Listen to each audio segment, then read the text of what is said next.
Hello dear students, मैं शालिनी आप सभी का स्वागत करती हूँ आपके अपने शैक्षिक चैनल ज्ञान के मोती में। डियर व्यूअर्स, आज के वीडियो में हम करने जा रहे हैं कक्षा 8 से इतिहास की पुस्तक से पाठ 2 का अभ्यास कार्य, जिसका की शीर्षक है भारत में अंग्रेजी राज्य की स्थापना। और आप अच्छे से जानते हैं इसका अध्ययन कार्य हम पिछले वीडियो में कर चुके हैं। तो देर किस बात की, जल्दी से शुरू करते हैं पहले प्रश्न से। और पहला प्रश्न बहुविकल्पीय प्रश्न है। 2 बहुविकल्पीय प्रश्न है। पहला है, प्लासी के युद्ध में अंग्रेजी सेना का नेतृत्व किया था। अब आपके सामने ऑप्शंस है, का क्लाइव ने, खा कार्टिभर ने, गा कैप्टन लाली ने, या घा हेक्टर मुनरो ने। और आपका सही उत्तर है क्लाइव ने। दूसरा बहुविकल्पी प्रश्न है, मुर्शिदाबाद से मुंगेर अपनी राजधानी स्थानांतरित करने वाला बंगाल का नवाब कौन था। आपके सामने ऑप्शंस है, सिराजुद्दौला, खा है मीर जाफर, गा है मीर कासिम, और घा है नजमुद्दौला। तो आपका सही उत्तर है मीर कासिम।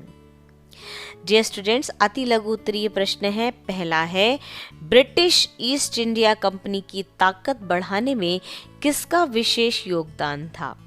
उत्तर लिख सकते हैं, ब्रिटिश ईस्ट इंडिया कंपनी की ताकत बढ़ाने में लॉर्ड क्लाइव का विशेष योगदान था। दूसरा अति लघु उत्तरीय प्रश्न है, ईस्ट इंडिया कंपनी नील, कॉफी, चाय के बाग कहाँ लगाती थी। और आपका उत्तर है, ईस्ट इंडिया कंपनी नील, कॉफी, चाय के बागान भारत में लगाती थी। डियर व्यूअर्स, बढ़ते हैं अगले अभ्यास कार्य की ओर। और अगला अभ्यास कार्य है लघु उत्तरीय प्रश्न। पहला है, प्लासी का युद्ध किसके बीच हुआ था। तो डियर स्टूडेंट्स, प्लासी का युद्ध क्लाइव और सिराजुद्दौला के बीच हुआ था। दूसरा लघु उत्तरीय प्रश्न है, बक्सर के युद्ध का महत्व बताइए। आप उत्तर लिख सकते हैं, बक्सर के युद्ध का भारतीय इतिहास में बहुत महत्व है। जहां प्लासी की जीत ने अंग्रेजों की आर्थिक स्थिति मजबूत की, वहीं बक्सर की जीत ने अंग्रेजों के पैर भारत में और मजबूत कर दिए। डियर स्टूडेंट्स, हम बढ़ेंगे अपने अगले अभ्यास कार्य की ओर।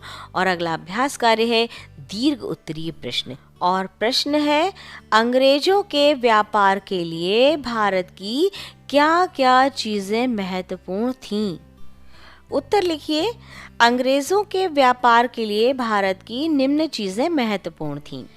पहली बात तो यह है, चुंगी कर में छूट तथा सामानों को एक स्थान से दूसरे स्थानों तक ले जाने की छूट थी, जिससे उनका सामान दूसरों से सस्ता हो।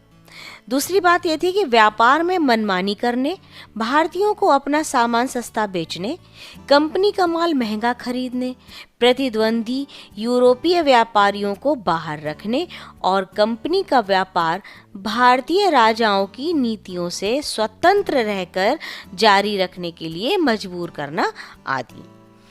तीसरी बात यह थी कि बंदरगाहों के पास किलेबंदी करने, पट्टे पर प्राप्त स्थान का प्रशासन चलाने तथा अपने साथ लाए हुए सोने चांदी से भारतीय सिक्के ढालने की अनुमति क्षेत्रीय शासक से प्राप्त करना। इसके बदले क्षेत्रीय राज्य को बंदरगाह से प्राप्त चुंगी का आधा हिस्सा राजा को देना। डियर स्टूडेंट्स, ब्रिटिश कंपनी भारत में राजनीतिक सत्ता स्थापित करने के लिए भारतीय राजाओं के साथ इन्हीं हथकंडों का इस्तेमाल कर बड़ी ही चतुराई के साथ अपना राज्य बढ़ाती रही।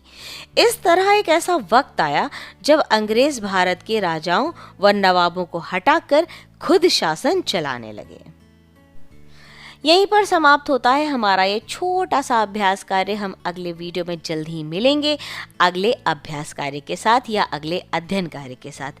तब तक के लिए अपना बहुत ध्यान रखिए। डियर स्टूडेंट्स, अगर आपको मेरे वीडियोस अच्छे लगते हैं तो चैनल सब्सक्राइब कीजिए, ज़्यादा से ज़्यादा शेयर कीजिए ताकि अन्य बच्चे भी मेरे इन वीडियोज़ का लाभ प्राप्त कर सकें। खूब पढ़ें, खूब बढ़ें। Thank you.